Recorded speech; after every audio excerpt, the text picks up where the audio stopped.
ओंकार बिंदु संयुक्तम नित्यम ध्ययन्ति योगिनः कामदं मोक्षदं चैव ओंकाराय नमो नमः। आदरणीय दर्शकबिन, आज पनि हामी सत्संग कार्यक्रममा सहभागी भएका छौं। आजको सत्संगको कार्यक्रम छ तीर्थयात्रा। तीर्थयात्रा विषय अगाडि सुरु गर्नुभन्दा अगाडि यहाँहरू सबैलाई जय श्रीमन्नारायण भन्दै न्यानो अभिवादन टक्राउँदछु। अब यो तीर्थयात्रा भने के हो भन्ने कुरा त पहिला बुझ्नु पर्यो। तीर्थयात्रा भने के हो भनेपछि धार्मिक हिसाबले आस्थावान कुनै धामहरूमा दर्शन गर्ने, स्नान गर्ने, पूजा गर्ने हेतुबाट त्यहाँ प्रस्थान गर्ने कामलाई नै तीर्थयात्रा भनिन्छ। अर्थात् भनौँ यो तीर्थयात्रा अर्थात् त्यसलाई तीर्थाटन पनि भनिन्छ। त्यहाँले यो तीर्थाटन गर्ने क्रम भने चाहिँ कुनै मठ मन्दिर आफ्नो आस्थाको आफ्नो सम्प्रदायको आफ्नो आस्थाको मठ मन्दिरहरू, मानसरोवर, सरोवर, तलाउ, सागर, महासागर आदिमा स्नान गर्ने अथवा त्यहाँ गएर पितृहरूको श्राद्ध गर्ने अथवा जे भए पनि आफ्नो धार्मिक आस्थाले त्यहाँ पूजन स्नान गर्ने कार्यहरू गर्नको लागि घरबाट त्यहाँ प्रस्थान गर्ने काम नै तीर्थयात्रा हो अर्थात् तीर्थाटन हो। यो तीर्थाटन किन गरिन्छ भन्दाखेरि यो सबभन्दा पहिला त धार्मिक आस्थाले यो गरिन्छ। धार्मिक आस्था जुन भगवानको दर्शन गरिन्छ त्यहाँ भगवानबाट आशीर्वाद प्राप्त हुन्छ। अर्थात् जहाँ पितृको हामी सेवा गर्छौँ पितृले हामीलाई आशीर्वाद दिन्छन्। अर्थात् सरोवरमा स्नान गरिन्छ, सागरमा स्नान गरिन्छ, त्यहाँबाट हामीलाई त्यो गङ्गा नदीहरू जस्तो कुम्भ मेलाहरू सञ्चालन हुन्छन्, त्यहाँबाट हामीलाई आशीर्वाद प्राप्त हुन्छ भन्ने उद्देश्यबाट एउटा धार्मिक आस्थाबाट तीर्थयात्रा गरिन्छ। श्रोता दर्शकबिन, अर्को हाम्रो मानसिक शान्तिको लागि यो तीर्थयात्रा गरिन्छ। मानसिक शान्तिको लागि धार्मिक आस्था एकातर्फ हुन्छ, घर व्यवहार अर्कोतर्फ हुन्छ। तर धार्मिक आस्थाले मान्छेको त्यो मनस्थितिलाई एउटा प्रोत्साहन गरिदिइराखेका हुन्छ, प्रेरित गरिदिइराखेका हुन्छ बाँच्नको लागि। अनि त्यो आफ्नो प्रेरणाको स्थलहरूमा दर्शन गर्न जान पाउँदा, स्नान गर्न पाउँदाखेरि एक किसिमको मानसिक शान्ति प्राप्त हुन्छ। त्यसो भएको हुनाले एउटा धार्मिक आस्था पुरा गर्नको लागि, अर्को मानसिक शान्ति पुरा गर्नको लागि, अर्को जहाँ हामी चाहिँ यो भौगोलिक वातावरण बुझ्नको लागि पनि तीर्थयात्राहरू गरिन्छ। किनभने तीर्थयात्रा गर्ने विविध स्थानहरू हुन्छन्।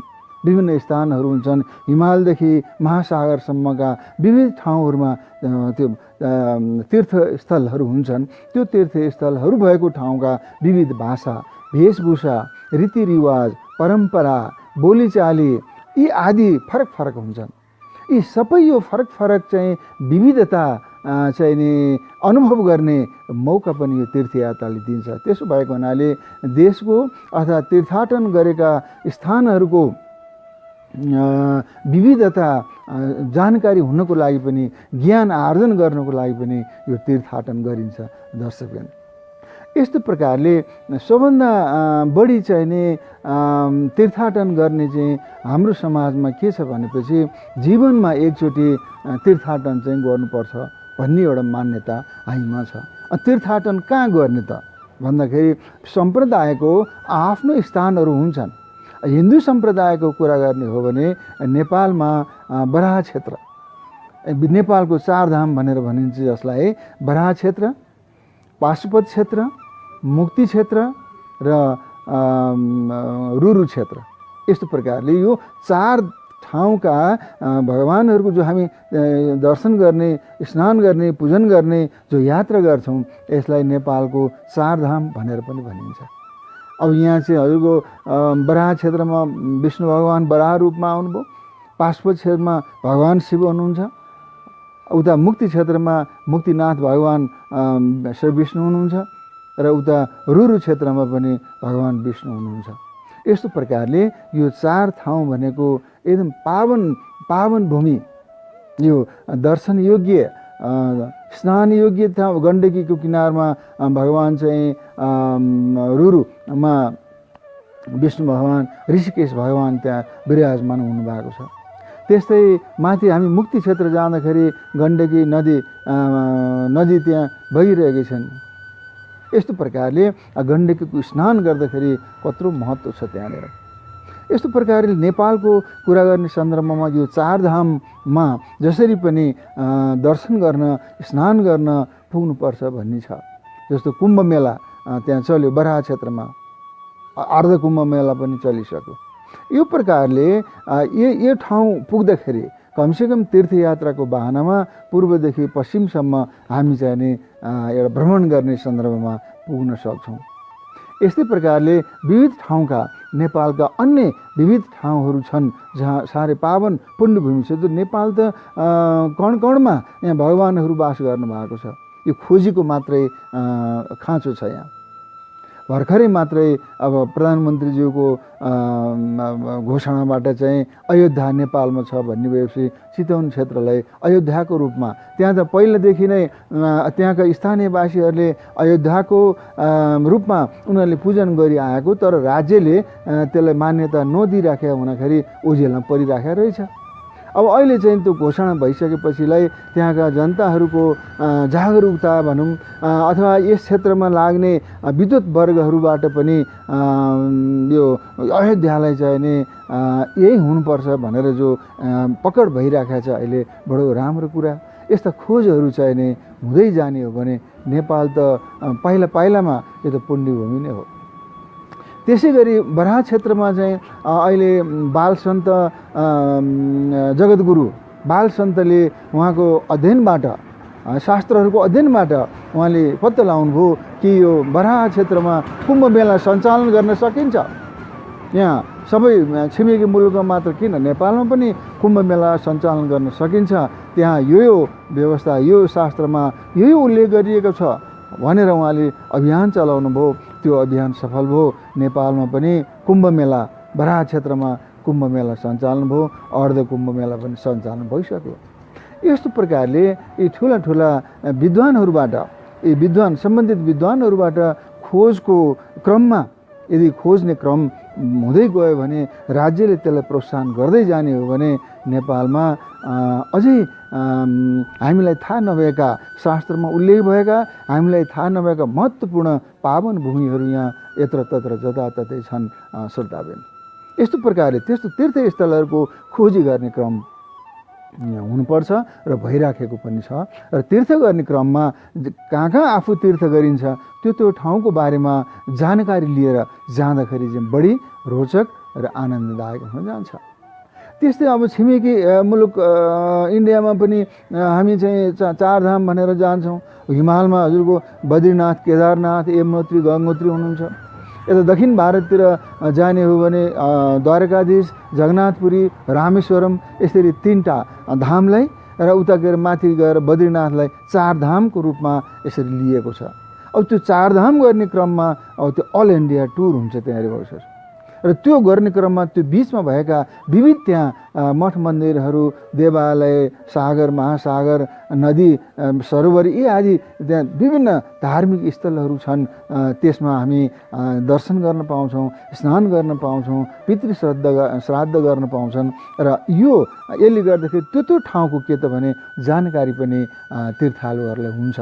यस्तो प्रकारले यो तीर्थ गर्ने क्रम बाट चाहिँ नि यो विविध ज्ञानको पनि आर्जन हुन्छ। त्यो कारणले पनि यो तीर्थको एउटा फाइदा छ। अर्को कुरा चाहिँ के छ भने आफ्नो परिवारमा आफ्नो वंशमा यो खालको एउटा परम्परा हुन्छ। अहिले भौतिकवादको जमानामा अध्यात्मवादलाई आफ्नो परिवार सदस्यहरूले नबिर्सनुन् भन्नको खातिर पनि यो तीर्थयात्राले चाहिँ के गर्छ भने यो भगवान छन्, पुण्यभूमिहरू छ हाम्रो देशमा अथवा छिमेकमा यो खालका तीर्थ सरोवर मठ मन्दिर धामहरू छन्। यी कुराहरूको जानकारीबाट चाहिँ आफ्नो परिवारलाई एउटा आध्यात्मिकतामा जानलाई धार्मिक एउटा ज्ञान हासिल गर्नको लागि पनि सपोर्ट हुन्छ, एउटा संस्कार बस्छ। यसले गर्दाखेरि पनि तीर्थयात्रा गर्नु आवश्यक छ। त्यो विविध यो खालका फाइदाहरू सँगसँगै तीर्थयात्रा कुन उमेरमा गर्ने भन्ने कुरा पनि हुन्छ। फेरि त्यो तीर्थयात्रा हाम्रो सामाजिक मान्यता के छ भन्दाखेरि वृद्ध भएपछि गर्ने, अहिले उमेर भएको छैन, अहिले कमाइ धमाइ गर्नुपर्छ अनि जे मन लाग्यो त्यो गर्न गरिन्छ। अनि बुढेसकाल भइसकेपछि इन्द्रियहरू पनि शिथिल हुन्छन्, त्यसपछि अनिखेरि धर्म कर्म गर्ने, तीर्थ गर्ने, यो खालको मान्यता विश्वास चाहिँ के भन्छ चलन चल्तीमा हाम्रा समाजमा चलेको छ। त्यसो होइन श्रोताबिन, हेरिबक्नुहोस्, यो त एक किसिमको गल्ती धारणा हुन्। त तीर्थ गर्दाखेरि कति विकट ठाउँमा बद्री केदारमा जाँदाखेरि 14-15 अहिले त 16 किलोमिटर भयो होला, केही साल अगाडि बाढी पहिरोले गर्दाखेरि बाटो अलि त्यहाँ लम्ब्या छ भने 16-17 किलोमिटर त त्यहाँ हिँडेर जानुपर्छ हिमाली ठाउँमा। त्यहाँ जाने बाटो भनेको या त हिँडेर जानुपर्छ, उकालो छ, या त त्यहाँ साधन भनेको डोकोमा बोकेर जाने, या तामदान भन्ने हुन्छ त्यो तामदानमा बोकाएर लाने, या चाहिँ नि हेलिकप्टरबाट जाने व्यवस्था पनि त्यहाँ छ। अर्को साधन घोडा पनि छ, घोडाबाट पनि जान सकिन्छ। यस्तो प्रकारले कठिन तरिकाले त्यहाँ भगवानको स्नान गर्नलाई पनि बडो कठिन तरिकाले त्यहाँ पुग्नु पर्ने भएको हुनाले अलि जोस जाँगर जवानी हुँदाखेरि नै हिँड्नुपर्छ भन्छु म त। त्यही कारणले हामीहरू यौवन हुँदैमा, बल तागत हुँदैमा तीर्थयात्रा गर्नुपर्छ श्रोता दर्शकबिन, हेरिबक्छ। त्यसो भयो भने मात्रै दिमागले पनि सही तरिकाले बुझ्न सक्छ, शरीरले पनि सही तरिकाले काम गर्न सक्छ अनि तीर्थयात्राको अर्थ आउन सक्छ। त्यसो भएको हुनाले अब परिस्थिति आफ्नो ठाउँमा होला, तर तीर्थयात्रा गर्ने बुढौलीमा भन्ने जो मान्यता छ यो चाहिँ होइन। यो चाहिँ उमेर हुँदैमा, जवानी हुँदैमा, बरु वृद्ध बाबालाई समेत लिएर जाने होइन, यस्तो प्रकारले यो तीर्थाटन गरिनुपर्छ।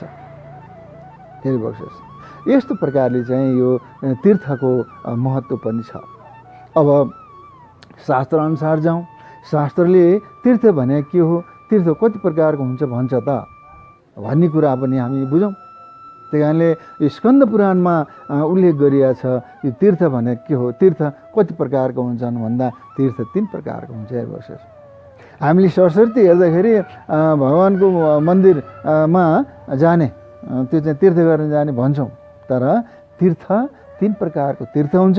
हामीले कस्तो प्रकारको तीर्थ गर्ने हो त्यो तीर्थ चाहिँ हामीले गर्नुपर्ने हुन्छ। हेर्नुहोस्, त्यसो भएको हुनाले यहाँ तीर्थको प्रकारमा जङ्गम तीर्थ भन्ने पहिलो प्रकारको छ। जङ्गम तीर्थ भनेको कस्तो हो भनेपछि जो घुमफिर गर्न सक्छ, त्यो जङ्गम तीर्थ हो। अनि घुमफिर गर्ने को त भन्दाखेरि सन्त महात्मा, ऋषिमुनिहरू, वेद शास्त्र ज्ञाताहरू, विद्वानहरू, आचरणयुक्त सन्त महात्माहरू। हेर्नुहोस्, त यी सबै के हुन् त भनेपछि तीर्थ हुन् भनेर जङ्गम तीर्थमा यिनीहरूलाई लिएको छ। त्यसो भएको हुनाले हामी सत्सङ्ग गर्न जाँदाखेरि सन्त महात्माको दर्शन गर्नु पनि तीर्थ नै हो भन्ने पनि हाम्रो समाजमा छ नि त। हो त्यही कारणले भनिएको हो, यो शास्त्रसम्मत कुरा हो। त्यही कारणले यो शास्त्रले नै उल्लेख गरेको जङ्गम तीर्थ अन्तर्गत चाहिँ के पर्दो रहेछ भन्दाखेरि घुमफिर गर्न सक्ने साधु महात्मा, ऋषिहरू, ठुल्ठुला विद्वानहरू, आदर्श पुरुषहरू, ज्ञानीहरू, यी सबै चाहिँ के त भने घुमफिर गर्न सक्छन् र यिनीहरू के हुन् त तीर्थ हुन्, जसलाई हामी जङ्गम तीर्थ भन्न सक्दैनौँ। यिनीहरूको सङ्गतले, यिनीहरूको वरिपरि बस्दाखेरि मात्रै पनि त्यहाँ चाहिँ के हुन्छ, तीर्थमा स्नान गरेछ र तीर्थबाट ज्ञान प्राप्त भएछ र हामीलाई अनुभूति हुन्छ। किनभने उनीहरूसँग के छ, तप, ध्यान, तपस्या, सङ्गत, अध्ययनले गर्दाखेरि शरीरहरू प्युरिफिकेसन, शुद्धिकरण भइसकेका हुन्छन् अनि त्यसमा उनीहरूमा पोजिटिभ औराहरू सङ्कलित भइरहेका हुन्छन्। अनि हामीहरू उनको अगाडि सामु पुग्दाखेरि त्यो सकारात्मक औरा जुन तेज प्रवाह छ त्यो प्रवाहले हामीलाई प्रभाव पार्छ। त्यही कारणले गर्दाखेरि त्यस्तो अगाडि बस्दाखेरि, त्यस्ता व्यक्तित्वहरूको अगाडि बस्दाखेरि शान्त भएको, शान्तिको अनुभव हुन्छ। हजुरहरूले त्यो गर्नुभएको छ कि छैन? मैले त त्यो गरेको छु। त्यही कारणले गर्दाखेरि यस्तो जङ्गम तीर्थ अन्तर्गत यी व्यक्तित्वहरू हुनुहुन्छ जसको सङ्गतले, जसको दर्शनले पनि स्नान गरे सर नै हुन्छ, तीर्थ गरे सर नै हुन्छ। हेर्नुहोस्, अर्को तीर्थ छ मानस तीर्थ। दोस्रो नम्बरको तीर्थ मानस तीर्थ छ। त मानस तीर्थ भने के त भन्दाखेरि सत्य, दया, इन्द्रिय निग्रह, हेरिबक्सोस्, तपस्या, ज्ञान, ब्रह्मचर्य, सरलता, मिठो वचन। हेर्नुहोस्, मिठो वचन पनि तीर्थ हो, बुझिबक्सेन? मिठो वचन बोलिदिबक्स्यो भने पनि हजुरको सबै प्रेमी हुन्छन्। त्यो तीर्थ सर मान्यता छ। त्यसो भएको हुनाले यो सबै कुरा चाहिँ के त भन्दाखेरि यी सबै कुरा चाहिँ नि के त भन्दा यो तीर्थ नै हुन्। यो मानस तीर्थ भनिन्छ यसलाई, जसलाई हैन तपस्या, ज्ञान, ब्रह्मचर्य, दान, हजुरको सरलता, मिठो वचन, इन्द्रिय निग्रह, इन्द्रियहरूलाई नियन्त्रण गर्न सक्ने, हेरिबक्सोस् हैन। यी सबै के हुन् त भने यी पनि तीर्थ नै हुन्। त यस्ता व्यक्तित्व, यस्तो कुराहरू पालना गर्ने जो व्यक्तित्वहरू हुनुहुन्छ उनीहरू तीर्थ सहर नै हो। मिठो वचन बोलिदिँदाखेरि त्यो मिठो वचनले जोसँग हजुरले मिठो वचन बोलिबक्सिन्छ उनीहरू कति शान्ति हुन्छ, उनीहरूलाई कति आनन्द आउँछ। त्यो हो तीर्थ भने। जो सत्य हो, सत्य हेरिबस्छ, सत्यतामा अड्ने व्यक्तिले उसँग झुट छल कपट केही पनि हुँदैन। उसले गरेको व्यवहार बडो शान्त हुन्छ, बडो आनन्दमय हुन्छ। हेरिबस्छ, तीर्थै हो त्यो। ब्रह्मचर्यमा बस्ने मान्छे उसको झुल कपट व्याभिचारी कहीँ केही पनि होइन, उसको अगाडि बस्दाखेरि मान्छे ढुक्क हुन्छन्। यो पनि तीर्थै भयो, हेरिबक्सियोस् है। सरलता, त यो सबै कुरा चाहिँ के त भन्दाखेरि यो मानस तीर्थ अन्तर्गत पर्छन्, यिनीहरू पनि तीर्थै हुन्। त अर्को तीर्थ चाहिँ के हो भने स्थावर तीर्थ। स्थावर तीर्थ भने चाहिँ पृथ्वीमा भएका धामहरू, पृथ्वीमा भएका सरोवरहरू, धाम, सरोवर, सागर, कुवा, नदी, सागर, महासागर, विभिन्न धामहरू, मन्दिरहरू, यी सबै के हुन्छ भने स्थावर तीर्थहरू हुन्, जसमा मान्छे बढी जान्छन्। तीर्थ गर्न जाने भनेर स्थावर तीर्थमा चाहिँ बढी जान्छन्, स्थावर तीर्थमा बढी जान्छन्, हेर्नुहोस्। त्यसो भएको हुनाले यो तीर्थको प्रकारमा एउटा जङ्गम तीर्थ, अर्को मानस तीर्थ, अर्को चाहिँ नि स्थावर तीर्थ, तीन प्रकारको तीर्थको व्यवस्था गरिएको छ। हामी प्राय मानिसहरू चाहिँ यो स्थावर तीर्थतिर हामी लाग्छौँ। तर मानस तीर्थ पनि ठुलो तीर्थ हो, जङ्गम तीर्थ पनि ठुलो तीर्थ हो। जङ्गम तीर्थमा साधु सन्त ऋषि मुनि महात्मा विद्वान वर्गहरू,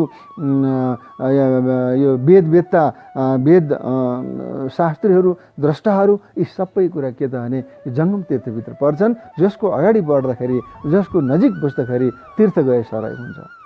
अर्को मानस तीर्थ अघि भनिहालेँ, यो मानस तीर्थमा पनि सत्य, दया, क्षमा, दान, ब्रह्मचर्य, इन्द्रिय निग्रह, तपस्या, यो सबै के हुन् त भने यो मानस तीर्थभित्र पर्छन्। र यस्ता यो चिजको आचरण गर्ने जो व्यक्तिहरू छन् ती सबै तीर्थ सरोवर, तीर्थ बराबर हुन्छन्, हेरिबक्स्योस्। त्यो यो कुरा हामीले बुझेर हामी आफ्नो परिस्थिति, घर परिस्थिति अनुसार कस्तो तीर्थ गर्न भ्याउँछौँ त्यस्तै तीर्थ गरौँ। अब यो तीर्थ गर्ने भने पनि फेरि के छ, भगवान्ले नै बोलाउनु पर्छ भन्ने एउटा मान्यता छ। त्यो भने के भने तीर्थ गर्दाखेरि एउटा त बजेट नै चाहियो। सबभन्दा पहिला त हजुरको स्वास्थ्य ठिक हुनु पर्यो।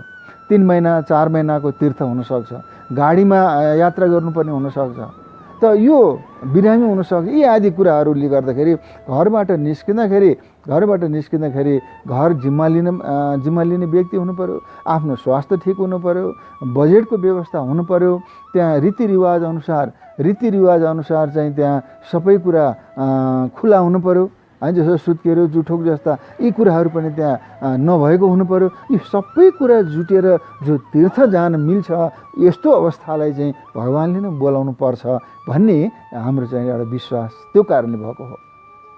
त्यही कारणले त्यसरी बाहिर जान सकिन्छ, जान सकिन्न। जङ्गम तीर्थ गर्ने, मानस तीर्थ गर्ने सक्यो। स्थावर तीर्थ गर्नको धेरै टाइम लाग्छ भने जङ्गम तीर्थ, मानस तीर्थ गरेपछि त्यो पनि तीर्थै सर हो। अब हेरिबक्स्योस्, यहाँ तीर्थको प्रकारहरू हामीले बुझिसकेपछि अलिकति यहाँ अर्को बुझ्नुपर्ने के छ भन्दाखेरि यहाँ तीर्थको उपतीर्थहरू पनि छन्। त्यो उपतीर्थहरू पनि फेरि 6 प्रकारका छन्। त पहिलो तीर्थमा माता तीर्थ, पिता तीर्थ, मातालाई पनि तीर्थ सर मानेको छ, पितालाई पनि तीर्थ सर मानेको छ। माता तीर्थ, पिता तीर्थ, गुरु तीर्थ, भक्त तीर्थ। ल हेर्नुहोस्, गुरुलाई पनि तीर्थ सर मान्यता गरिएको हुन्छ भने भक्तलाई पनि तीर्थ सर मान्यता गरिएको हुन्छ, तीर्थै सर। त्यसो भएको हुनाले अर्को चाहिँ के छ भने पति तीर्थ, पत्नी तीर्थ। अब हाम्रो मान्यता हाम्रो समाजमा के छ भने पतिलाई देवता बराबर मान्ने भनेर चाहिँ नि खालि पतिलाई मात्रै पत्नीले मान्नुपर्छ भन्ने खालको एउटा विश्वास चाहिँ चलन छ। त्यसो होइन, शास्त्रले त के गर्छ, पत्नी पनि तीर्थै सर हुन्, उनलाई पनि उतिकै मान्यता दिनुपर्छ। किनभने पति र पत्नीको मिलनबाट, उनको प्रेमबाट घर चलेको हुन्छ। त उनीहरू जति समझदार छन् घर परिवार त्यतिकै राम्रोसँग सञ्चालन भएको हुन्छ। त्यही कारणले यी दुवैको उतिकै मान्यता, उति एकै उनीहरूको चाहिँ के कदर हुनुपर्छ। त्यो कारणले शास्त्रले चाहिँ नि पत्नी तीर्थ पनि यहाँ व्यवस्था गरिएको छ। पति तीर्थ, पत्नी तीर्थ, पिता तीर्थ, माता तीर्थ, गुरु तीर्थ र भक्त तीर्थ।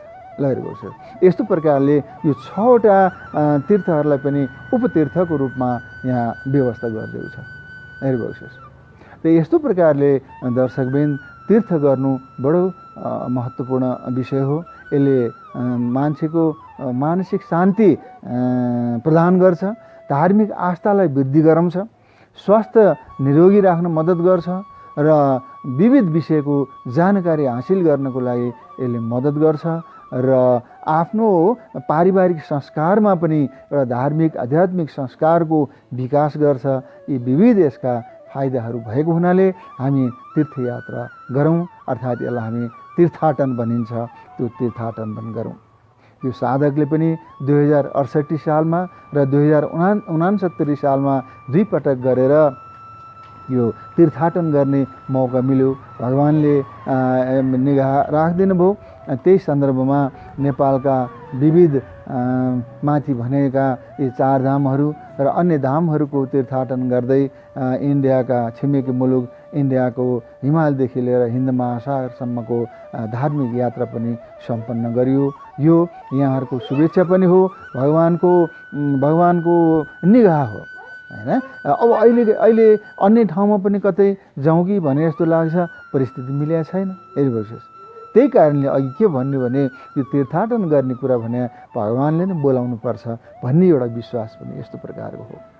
र यो प्रकारले गर्दाखेरि दर्शकबिन आजको हाम्रो सत्सङ्ग भने चाहिँ यो तीर्थयात्रा भने के हो, तीर्थयात्राको महत्त्व, तीर्थयात्राको प्रकार का कुराहरू हामीले गऱ्यौँ। र यो तीर्थयात्रा गर्दाखेरि ध्यान दिनुपर्ने, अनुशासन पालना गर्नुपर्ने कुराहरू पनि अलिकति छन्। यहाँनिर के भने सबभन्दा पहिला यो इन्द्रिय नियन्त्रण हुनु पऱ्यो, जितेन्द्रिय हुनु पऱ्यो। जितेन्द्रिय भन्ने कर्मेन्द्रिय र ज्ञानेन्द्रिय, यिनीहरूलाई नियन्त्रण हुनु पऱ्यो।